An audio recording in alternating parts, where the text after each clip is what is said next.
Bonjour à tous et bienvenue sur ce point sur les positions des banques sur le Forex pour la semaine du 8 février présenté par professeurforex.com. Alors avant toute chose, je vais comme d'habitude vous demander de confirmer que vous avez le retour de son et d'image correctement.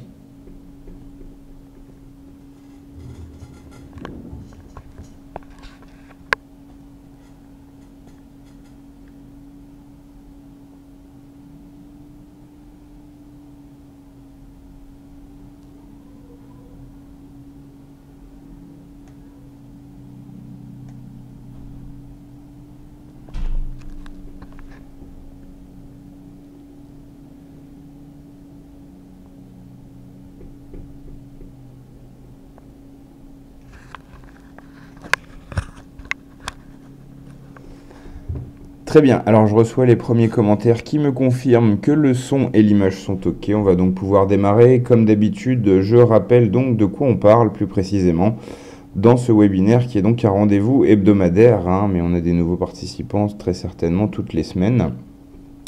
Donc je reviens un petit peu sur l'objet de ce webinaire. On parle donc du portefeuille des banques qui est un service que professeurforex.com édite. Un service qui est accessible gratuitement pour les clients FXCM. Qu'est-ce qu'on fait dans ce service? On compile et on suit les positions en cours et en attente des grandes banques sur le Forex. Toutes les banques prennent des positions sur le Forex, elles communiquent sur certaines de ces prises de position, ou alors elles envoient des conseils à destination de leurs clients ou des conseils qui font partie de leur communication. Tout ça, on le compile et on le suit dans des portefeuilles et ça nous permet donc de vous présenter ces conseils sous forme condensée. Il faut savoir que c'est généralement des positions de swing trading moyen terme. L'intraday est rare, ça arrive quand les marchés bougent vite, qu'une position ouverte la veille soit fermée le lendemain. Mais c'est assez rare, les positions intraday, c'est plutôt des positions qui sont tenues quelques jours, voire quelques semaines. Et au niveau du volume, on a 80 conseils clôturés par mois en moyenne sur 2015. Ça fait un volume important pour du swing trading. Et donc, vous pouvez être amené, quand vous utilisez ce service, à faire des choix, à ne pas forcément suivre tous les conseils. 80 positions de swing trading par mois, c'est un volume important. Et pour vous aider à faire ces choix, l'espace membre du portefeuille des banques comporte un centre d'analyse des performances qui vous présente sous plusieurs angles les performances historiques des banques pour chaque paire de devises, afin que vous puissiez essayer de repérer par vous-même s'il y a des banques qui sont plutôt performantes sur certaines paires de devises et plutôt moins performantes sur d'autres, et ainsi faire des choix quand les conseils sont publiés. Voilà pour la présentation de ce service. On va tout de suite rentrer dans le vif du sujet avec les positions qui ont été récemment ouvertes dans le portefeuille des banques. Des positions pour les trois qu'on a sous les yeux, qui ont été ouvertes la semaine dernière, jeudi et vendredi. Vendredi pour la position euro-dollar du Crédit Suisse. Alors on les passe rapidement en revue, je fais une petite parenthèse, on va rapidement passer en revue les ouvertures de positions récentes, les derniers conseils enregistrés, c'est-à-dire les derniers ordres limites enregistrés. Et ensuite, on passera sur les graphiques pour regarder en détail les positions les plus intéressantes. Donc ouverte vendredi dernier, une position acheteuse sur l'euro-dollar de Crédit Suisse qui s'est positionnée à 1,1155 avec un objectif à 1,1450 et un stop à 1,1054 qui a d'ailleurs été frôlé aujourd'hui. Pour GBP USD, c'est Merrill Lynch qui s'est positionné à la vente jeudi dernier avec un cours d'entrée à 1,4580 et un objectif à 1,4046. Le stop n'a pour l'instant pas encore été défini. Ça se passe aussi souvent comme ça. On a souvent des conseils qui sont ensuite modifiés par la banque en cours de route. Je vous rappelle que c'est des positions de swing trading et de moyen terme. Donc du coup, le contexte peut évoluer et par la force des choses, l'objectif ou le stop peut être modifié par la banque, ce dont vous êtes prévenu via des alertes quand vous suivez le portefeuille des banques. Troisième position ouverte récemment qui date de vendredi dernier de Crédit Suisse sur le dollar yen avec une position vendeuse prise sur les 117,30 avec un objectif à 116,05 et un stop à 117,80, donc un objectif un objectif pas très ambitieux, une position de court terme avec un stop également assez serré. On verra plus en détail où en est cette position sur les graphiques dans quelques minutes. Voilà, donc ça c'est pour les positions qui ont été ouvertes. Je passe maintenant aux ordres limites qui ont été enregistrés. Ça me permet également de vous préciser que la quasi-totalité des positions qui sont ouvertes dans le portefeuille des banques ont été précédemment des ordres limites, c'est-à-dire qu'on est prévenu du cours à laquelle la banque souhaite entrer, et on a les objectifs et les stops à l'avance. Donc ça aussi, ça peut évoluer. Mais disons que ce que je veux vous faire comprendre, c'est qu'il n'y a pas une alerte qui tombe et tout de suite, il faut suivre le conseil le plus vite possible. Non, généralement, vous êtes prévenu de l'ordre limite. Et s'il vous intéresse, vous pouvez le préenregistrer et il se déclenchera tout seul sur votre plateforme de trading. C'est pour ça aussi que c'est un service facile à utiliser pour les gens qui ne sont pas traders professionnels. C'est pas des signaux à suivre vraiment avec un timing très serré. Déjà vous êtes prévenu d'avance et en plus c'est des positions de swing trading qui ont souvent des objectifs à 200, 300, 400 pips. Donc ça c'est typiquement le genre de conseil qu'on peut suivre plus ou moins en cours de route. Bon, il ne s'agit pas de rentrer à mi-chemin de l'objectif, mais si on a raté le cours d'entrée de 10, 15, 20 pips, c'est pas très grave sur le type de conseils qui sont diffusés sur le portefeuille des banques. Donc, j'en reviens aux ordres limites. On en a déjà quelques-uns sous les yeux avec aussi un ordre limite de vente de la part de Morgan Stanley enregistré vendredi dernier. La banque qui attend donc une remontée à 1,1360 pour se positionner à la vente en visant les 1,07.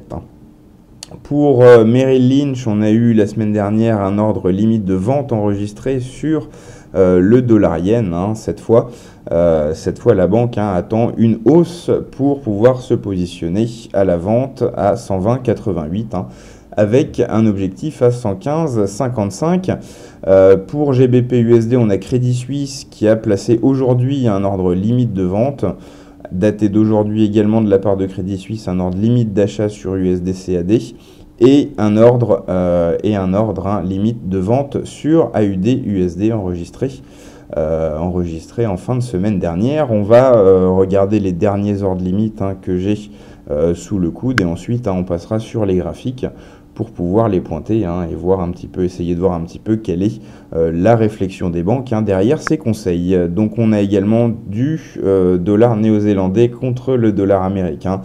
Des ordres enregistrés vendredi dernier de la part de Crédit Suisse et Morgan Stanley, des ordres limites de vente. Je rappelle, ordre limite de vente, on attend que ça remonte un peu pour pouvoir se positionner à la vente à meilleur compte. Une banque Crédit Suisse attend une remontée à 0,6680 et Morgan Stanley, quant à elle, attend une remontée plus importante à 68,30. Et enfin, pour terminer, un ordre limite de vente sur le dollar contre le franc suisse enregistré aujourd'hui par Crédit Suisse à 1,0025. Donc on attend une remontée à 1,0025 pour se positionner à la vente sur le dollar contre le franc suisse chez donc Crédit Suisse. On va maintenant passer sur la plateforme pour passer en revue certains de ces conseils.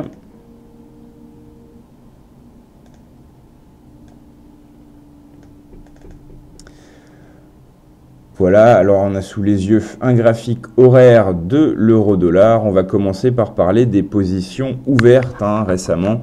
On verra ensuite les ordres limites. Je vous parlais d'une position acheteuse dont le stop a été frôlé de la part de Crédit Suisse qui est entré donc à 1,1155 vendredi dernier. On va pointer le seuil sur le graphique.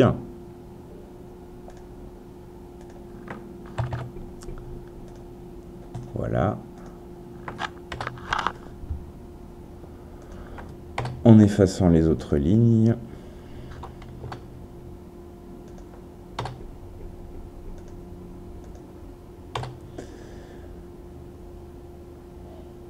Donc 1,1155. Objectif à 1,1450.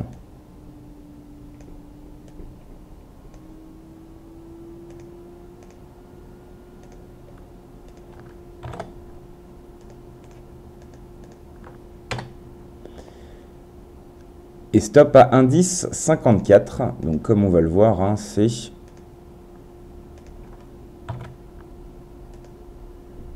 assez proche quand même hein, des derniers plus bas. Hein. En tout cas, la position pour l'instant est en perte. Alors je vais travailler sur l'échelle pour que ça soit plus lisible. Voilà, hein, donc un stop hein, à indice 54 hein, qui correspond à un sommet qui date de mi-décembre et qui correspond aussi hein, à disons une confirmation de la cassure des 1,11 hein, et des indices 60 également, hein, un plus bas qui a été important lors de la remontée de l'euro hein, en fin de semaine dernière. Donc on a effectivement ce stop à indice 54 hein, qui peut se justifier. Hein. On peut dire que ce stop à indice 54, hein, il correspond à une cassure des indices 60. Hein. Donc du coup là effectivement c'est un stop qui se justifie. Le point d'entrée à 11,55 était peut-être un peu trop ambitieux, hein, parce que était peut-être un peu trop cavalier, parce qu'avec une hausse telle qu'on l'a connue en fin de semaine dernière, on pouvait effectivement s'attendre à une correction un peu plus profonde qu'à 11,55 hein, avant de se positionner. Hein. L'objectif à 1,1450, hein, lui, il vise clairement une extension de la hausse. D'ailleurs, à 1,1450, hein, on ne serait pas loin de remettre en cause hein, la tendance de fond baissière de l'euro-dollar hein, qui prévaut toujours hein, malgré la hausse récente. Donc voilà pour cette position du Crédit Suisse hein, qui pour l'instant est en perte hein, et qui vise quand même une hausse assez importante de la paire euro-dollar. Hein. On n'est pas là pour analyser l'évolution de la paire, mais c'est vrai qu'on peut trouver facilement, tant d'un point de vue graphique que fondamental, hein, des arguments qui pourraient nous permettre hein, de contredire cette thèse d'une hausse à 1,1450. Hein. Voilà pour cette ouverture de position sur l'euro-dollar. Vendredi dernier également, une ouverture de position sur le dollar contre le yen. Alors on me demande dans les questions quel est l'ordre de grandeur de la taille des positions. Alors comme je l'ai dit déjà, c'est des positions prises par les banques et également des conseils qu'ils envoient à leurs clients. Hein. Donc dans le cas des conseils, bien sûr, la taille des positions ne rentre pas en ligne de compte. Et dans le cadre des positions prises par les banques, non, généralement, elles ne communiquent pas sur la taille des prises de position. De toute façon, comme je le répète souvent, l'intérêt de ce service, hein, c'est pas de se dire voilà, les banques vont faire bouger le marché. L'intérêt, c'est surtout d'avoir une masse de conseils à analyser, une masse d'idées de trading hein, en provenance des banques comme elles pourraient provenir d'ailleurs. Hein, mais disons que ce qu'il ne faut surtout pas se dire, c'est tiens, on a telle banque hein, qui prévoit d'entrer sur tel seuil, donc forcément hein, elle va placer une grosse ligne hein, et ça va faire décaler le marché. C'est surtout pas comme ça que ça s'utilise. Hein. Il faut simplement s'intéresser aux conseils, repasser par-dessus, voir si on est d'accord et considérer ça comme une source de conseil comme une autre. Hein. C'est pas des informations qui sont destinées à essayer de prévoir hein, quand le marché va bouger. C'est possible pour certaines grosses banques avec certaines grosses positions de faire bouger le marché, mais sur des laps de temps très très courts. Faut vraiment qu'elles n'y aillent pas avec le dos de la cuillère. Hein. Le Forex, hein, je vous rappelle que c'est un marché sur lequel s'échangent 4000 milliards de dollars par jour. Donc pour pouvoir l'influencer, effectivement, hein, il faut avoir des très grosses lignes. Hein. Et voilà pourquoi hein, c'est pas l'utilisation qu'il faut faire du portefeuille des banques. Hein, c'est simplement des conseils et on voit si on est d'accord avec ou pas. Hein. Alors on me fait la remarque que Crédit Suisse s'est trompé sur USD-CAD la semaine dernière. Ah oui, bien sûr, hein, ça arrive. C'est pour ça d'ailleurs hein, qu'on met à votre disposition le centre d'analyse des performances qui vous permet de voir hein, sur différentes périodes les performances de chaque banque sur chaque paire de devises pour essayer de repérer hein, si on a des banques qui ne seraient pas mauvaises à chaque fois sur une certaine paire de devises hein, et ainsi se dire qu'on va peut-être faire attention avec les conseils de cette banque quand elles concernent leur paire de devises maudite entre guillemets. Hein. Donc voilà aussi hein, à quoi ça sert hein, cette présentation poussée hein, des performances qu'on affiche sur l'espace membre. Donc on en était à une ouverture de position dollar-yen par Crédit Suisse vendredi dernier. On est devant un graphique horaire de dollar-yen. La banque est entrée à la vente à 117,30. Donc on voit tout de suite effectivement que c'est une position qui est pour l'instant gagnante. L'objectif est à 116,05. Ah ben voilà, bon là on l'a passé entre le moment où j'ai préparé l'intervention et le moment où je vous parle. On a touché donc l'objectif à 116,05. C'est une position qui s'est donc révélée gagnante avec un gain de 125 pips sur donc le dollar-yen. Le stop était à 117,80. Et c'était donc une position de court terme qui s'est donc bien passée, vu qu'on a la position a été ouverte vendredi, et on voit là lundi après-midi, objectif touché. On s'est même pas fait trop peur entre temps, parce que on est monté au maximum sur les 117,50, donc on n'a pas menacé le stop, on est resté à 30 pips du stop. Une position, comme on aime les voir, qui s'est vraiment bien déroulée, qui n'a pas été stressante et qui a été en ligne droite jusqu'à son objectif. On va maintenant passer aux ordres limites, donc les positions qui n'ont pas encore été déclenchées. On en avait beaucoup, donc je vais vous en sélectionner quelques-unes. J'imagine que l'euro-dollar, c'est ce qui intéresse le plus de monde, donc je vais commencer par ça. C'était un ordre limite de vente de la part de Morgan Stanley. Morgan Stanley qui envisage une remontée à 1,1360, seuil à partir duquel elle se positionnera à la vente pour viser les 1,07.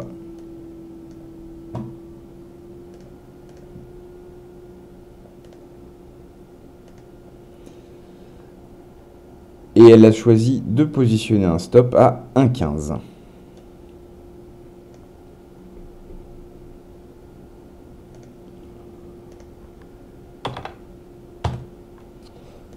Voilà, donc 1,15 pour le stop, ça on peut effectivement considérer que c'est surtout le caractère psychologique du seuil qui a intéressé la banque pour positionner ce stop. Et c'est vrai aussi que quand on lit un petit peu tout ce qui se passe, un petit peu tous les avis d'analystes, à partir de 1,15, on a pas mal d'analystes qui commenceront à considérer que le rebond actuel de l'euro, c'est peut-être un peu plus qu'un rebond correctif. Donc effectivement, psychologiquement, c'est un seuil de stop qui se justifie. Le seuil des 1,1360 comme point d'entrée, ça anticipe tout simplement une nouvelle vague de hausse de l'euro avant que la baisse ne reprenne ses droits.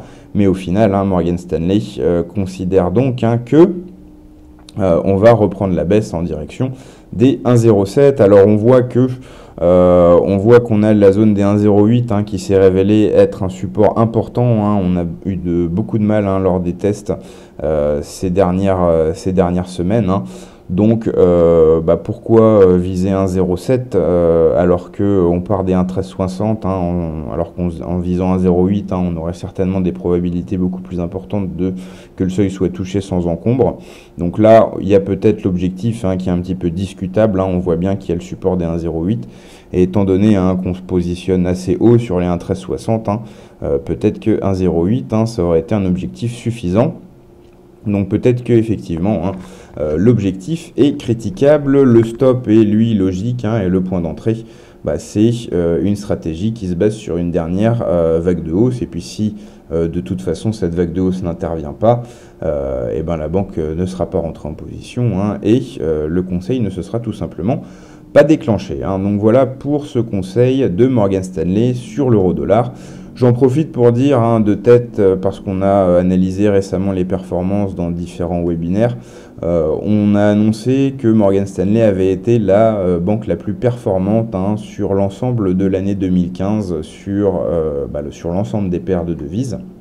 Mais en fouillant dans le détail des performances, on a pu montrer que c'était la plus mauvaise sur l'euro-dollar. Donc voilà un exemple parfait de filtre dans les conseils du portefeuille des banques.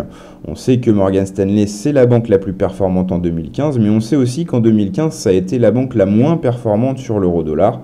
Donc on peut commencer par se fixer une règle simple et se dire je vais m'intéresser aux positions de Morgan Stanley, excepté celles qui concernent l'euro-dollar.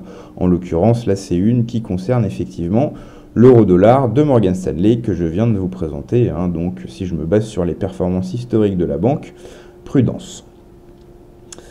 Autre position ouverte, autre ordre limite enregistré récemment sur GBP USD, ordre qui date d'aujourd'hui, de la part de Crédit Suisse cette fois, avec un cours d'entrée à 45,90.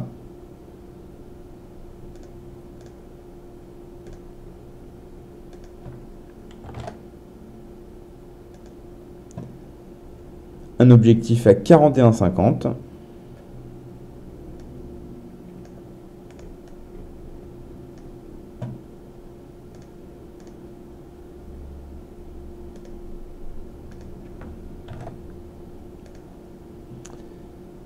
Et un stop à 46,69.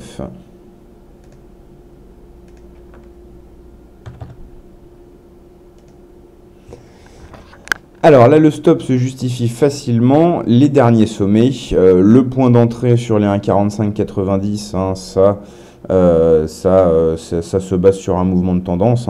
Effectivement, on est monté depuis le 20 janvier, on est monté de façon propre.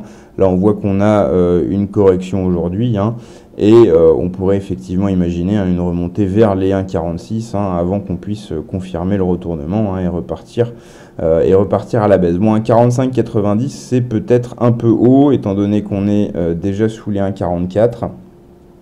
Très certainement que le conseil a été élaboré quand on était plutôt proche des 1,45 il y a quelques heures. Là, ça se justifiait plus. Donc là, le point d'entrée s'éloigne, mais bon, la stratégie reste valable. Si on remonte vers les 1,46, on pourra effectivement considérer que c'est un bon point d'entrée à la vente. Sur le GBP USD, 1,4150 pour l'objectif, on voit que c'est un creux important du 29 janvier. Donc voilà, des seuils assez graphiques pour Crédit Suisse, avec un stop sur le dernier sommet important et un objectif sur le dernier creux important. C'était pour GBP USD de la part de Crédit Suisse. On va en mettre quelques autres en lumière avec USD CAD, une paire sur laquelle on ne passe pas souvent. Crédit Suisse également, ordre limite d'achat à 1,38.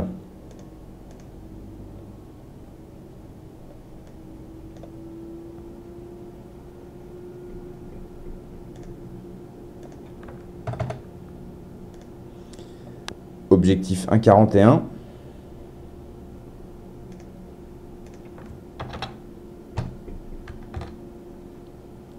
Stop 1,3710.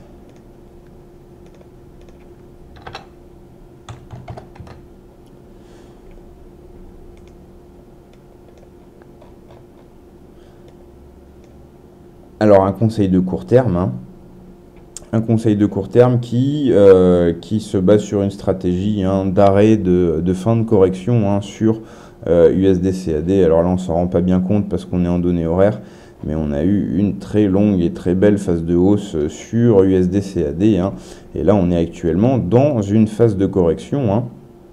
Donc, que prévoit le Crédit Suisse? Ça prévoit tout simplement un retour de la hausse. Et pour ceci, elle veut se positionner sur les 1,38. Donc là, on voit, alors on va rezoomer un peu plus. On voit que là, le coche a peut-être été loupé, parce qu'on a effectivement marqué un plus bas, mais sur les 1,38,40, on n'est pas allé jusqu'à tester les 1,38. Donc peut-être qu'on va remonter à partir de là, et que le cours d'entrée ne sera jamais touché, en tout cas sur cette position. Et l'objectif à 1,41, lui, on voit bien que c'est une zone de résistance importante, qui correspond d'ailleurs au sommet du début du mois. Donc là, des objectifs, des seuils graphiques facilement justifiables, mais peut-être que la banque a misé sur une correction trop importante avant de se positionner, et que là, on est déjà parti à la hausse, et que le point d'entrée ne sera peut-être pas touché. d'autres positions qu'on peut mettre en lumière. Le dollar contre le franc suisse, une paire sur laquelle on ne passe pas beaucoup et qui est intéressante en ce moment. Toujours Crédit Suisse, ordre limite de vente à 1,0025.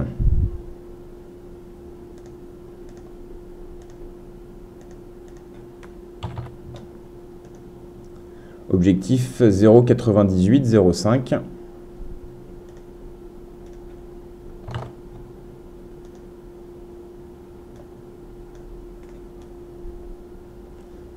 Stop 1,0078.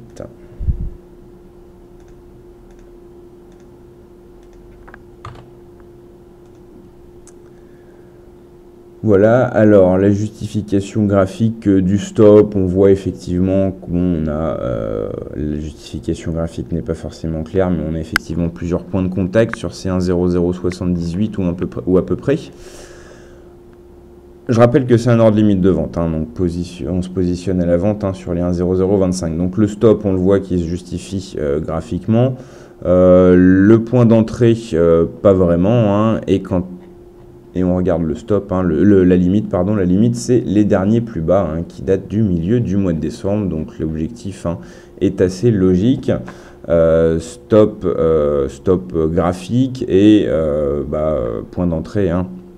Point d'entrée un peu quelconque, point d'entrée qui se base sur une tentative de retour au-dessus de la parité qui échouerait donc selon la banque qui a un avis baissier sur cette position de court terme pour le dollar contre le franc suisse. Voilà, c'était d'ailleurs Crédit Suisse qui n'est pas la plus mauvaise sur le dollar contre le franc suisse dans notre historique de performance. Voilà, on a maintenant terminé de mettre en revue les positions les plus intéressantes en ce début de semaine. Je vais simplement vous rappeler que vous pouvez bénéficier de ce service gratuitement pour l'ouverture d'un compte FXCM. Alors, comment ce service se présente? Vous avez un espace membre, vous avez deux grands tableaux avec les positions en cours et les positions en attente. Plusieurs fois par jour, vous avez des alertes de mise à jour, c'est-à-dire qu'on envoie des rapports sur les modifications apportées au portefeuille, nouveaux ordres enregistrés, ouverture de position, modification de stop et de limite. Vous êtes alerté par email de ces modifications que vous retrouvez bien sûr sur le tableau.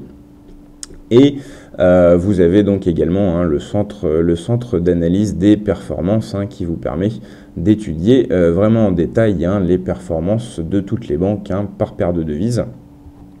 Donc voilà, plusieurs mises à jour par jour. Là, on vous présente toutes les semaines une photographie, entre guillemets, de ce qu'on a sous la main le lundi après-midi. Mais ce qu'il faut savoir, c'est que des modifications sont apportées plusieurs fois par jour. Il est aussi possible de tester gratuitement ce service pendant 7 jours sur notre site professeurforex.com. Et je vous rappelle ce qu'on fait sur DailyFX, à savoir ce webinaire tous les lundis à 16 h et également le lundi dans la matinée. Un article qui vous présente aussi d'autres positions des banques, qui fait le point sur les performances de la semaine précédente et qui met en lumière certains conseils qu'on sélectionne.